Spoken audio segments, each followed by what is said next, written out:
Good morning मेरे परिवार वालों और मेरे फ्रेंड्स। बहुत सारे डॉक्टर्स की तरह मैं भी बहुत परेशान हूँ, इसलिए मुझे लगा कि शायद मैं आपको अगर कुछ कुछ चीज़ें बताना चाहती हूँ और मैं शायद अगर ये बताऊंगी और अगर आप लोग सेफ रहोगे तो I might be at more peace. जैसे आपको सबको पता है कि बॉम्बे की हालत तो बहुत ख़राब है और धीरे धीरे बहुत सारे शहरों की और बहुत सारे स्टेट्स इवन टाउन्स की हालत ख़राब होते जा रही है। बॉम्बे की हालत तो इतनी ख़राब है कि हमारे हॉस्पिटल्स में आईसीयू बेड्स वेटिंग पे है, पेशेंट्स के लिए बेड्स नहीं है।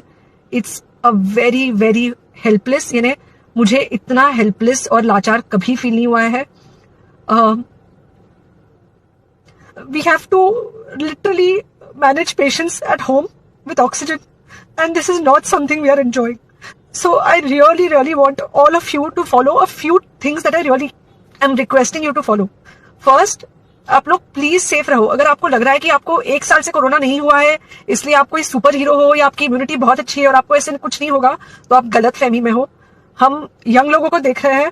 आई mean we have a 35-year-old who's on the ventilator and we are not able to help people now. So we do not want, we really don't want any of you to be in that situation. So sorry,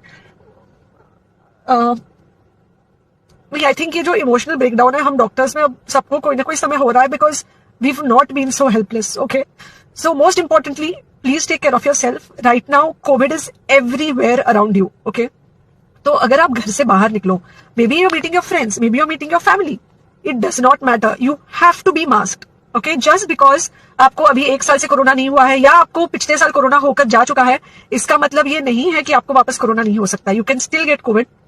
तो please keep yourself very well masked at all times. अगर आप घर से बाहर निकल रहे हो तो घर के बाहर निकलो, मास्क होना चाहिए। मास्क सिर्फ इधर नहीं, मास्क पूरा नाक से पूरा यहां तक होना चाहिए। दूसरी बात, अगर आपको कुछ होता है, अगर आपको बुखार आता है या कुछ होता है, पैनिक मत होइए। Do not get unneeded investigations done. Get in touch with me obviously immediately. And most importantly आपके जो फ्रेंड्स है या कोई भी है उनको बोलो पैनिक में होकर एडमिट ना हुए हॉस्पिटल में। फिलहाल जो सिचुएशन है वो ऐसी है कि बहुत सारे हॉस्पिटल्स में स्टेबल पेशेंट्स एडमिट हो रहे हैं और बहुत सारे लोग जिनको एक्चुअली ऑक्सीजन की जरूरत है उनके लिए हमारे पास बेड नहीं है। इनफैक्ट हम लोग घर में लोगों को ऑक्सीजन देके मैनेज करने की कोशिश कर रहे हैं और ये हमने पहले कभी नहीं किया है कि हम इतने सारे लोगों के लिए बेड्स ढूंढ रहे हैं, इतने सारे लोगों को घर में मैनेज करने की कोशिश कर रहे हैं। So please leave beds for people who actually need it, who have pneumonia, who need oxygen and who will need to be under very close medical care. Third thing, if you have not taken the vaccine, अगर आपने vaccine नहीं ली है किसी भी कारण से, हो सकता है आप ट्रैवल कर रहे हो सकता है आपको वैक्सीन की हिचक हो सकता है आपने कुछ व्हाट्सएप पे फॉरवर्ड पढ़ा हो कि वैक्सीन की वजह से कुछ साइड इफेक्ट्स हो रहे हैं या कुछ हो रहा है, it's untrue. Please take your vaccine. ये हमको डेफिनेट दिख रहा है कि जो लोगों के 2 वैक्सीन के शॉट्स होकर 2 हफ्ते हो चुके हैं उनमें डेफिनेटली हमको इन्फेक्शन, सीरियस इन्फेक्शंस कम दिख रहे हैं और हॉस्पिटलाइजेशन ना के बराबर है। So the vaccine is definitely helping. Okay, so take care of yourself, do not take COVID-19 lightly.